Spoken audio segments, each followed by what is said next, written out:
নমস্কার বন্ধুরা, সপ্তাহে দুদিন কিন্তু আমি ডাক্তার দেখানোর জন্য, ডাক্তার যেহেতু অ্যাপয়েন্টমেন্ট ছিল আর টেস্ট করার জন্য ছুটি নিয়ে নিয়েছিলাম।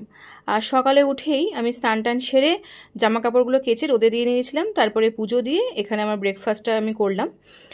এখানে রুটি আর সোয়াবিনের কিছু তরকারি খেয়ে, তারপরে ফল খেয়ে আমি এখানে স্পেকড্রাল খেয়েছিলাম। স্পেকড্রাল তো সবার জানাই আছে যে আয়রন ক্যাপসুল এই সময় দিয়েই থাকে।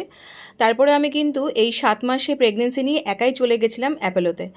কারণ আমার হাজব্যান্ড বলছিল ছুটি নেওয়ার জন্য, কিন্তু পরবর্তীকালে যেহেতু আরও ছুটি লাগবে বা আমার হাই রিস্ক প্রেগনেন্সি চলছে, তো সেখানে আমাকে অনেক ছুটি নিতে হবে। তাই জন্য আমি ওকে বললাম, তুমি একদম ডিরেক্ট অ্যাপোলোতেই চলে যাও, ওখানেই দেখা হবে, আমি একা চলে যাব বাড়ি থেকে।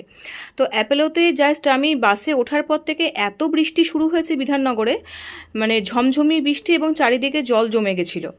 আর সেই অবস্থাতে আমি ভীষণ ভয়ও পাচ্ছিলাম, যে আর টেনশানেও ছিলাম যে পাটা স্লিপ করে না যায়। একবার আমার এরকম বৃষ্টির জন্যই প্ল্যাটফর্মে পা স্লিপ করে গেছিলো।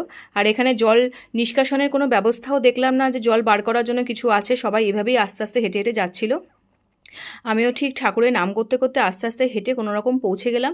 তারপরে লিফটের জন্য ওয়েট করছিলাম। স্ক্যালেটারে আমার এখন উঠতে গেলে একটু মাথাটা ঘুরিয়ে যায়, যেহেতু সেজন্য আমি ভাবলাম যে লিফটে করেই যাব। আর অ্যাপোলোতে একটাই সমস্যা, এখানে মাত্র 2টো লিফট আছে, একটা ডাক্তারদের জন্য, একটা পেশেন্টদের জন্য।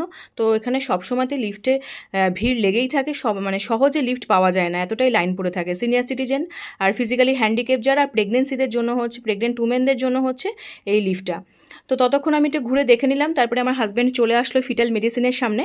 তো অ্যাপোলোতে ফিটাল মেডিসিনের খুবই ভালো ব্যবস্থা আছে। এখানে নানা রকম ফিটাল টেস্ট, ফিটাল ইকো, ফিটাল মেডিসিনের ডাক্তাররা বসে। তারপরেই আমি এখানে ফিটাল গ্রোথ স্ক্যান ড্রপলার, যেটা হচ্ছে 28 থেকে 32 সপ্তাহের মধ্যে করতে হয়, সেটা আমি করে নিলাম। আর তারপরে দেখলাম যাওয়ার সময় কিন্তু খুব রোদ উঠে গেছিলো। আসার সময় যেরকম একগাদা বৃষ্টি মাথায় নিয়ে এসেছিলাম, জল ঠেলে ঠেঙিয়ে, যাওয়ার সময় কিন্তু বেশ খটখটে রোদই ছিল। তারপরে আমি ক্যাব বুক করে নিলাম, কারণ হচ্ছে আমার হাজব্যান্ড কিছুটা অফিস করে এসেছিলো, ওকে আবার অফিসে ফিরতে হতো। সেজন্য ক্যাবে করে আমরা চলে যাচ্ছিলাম শিয়ালদা উদ্দেশ্যে।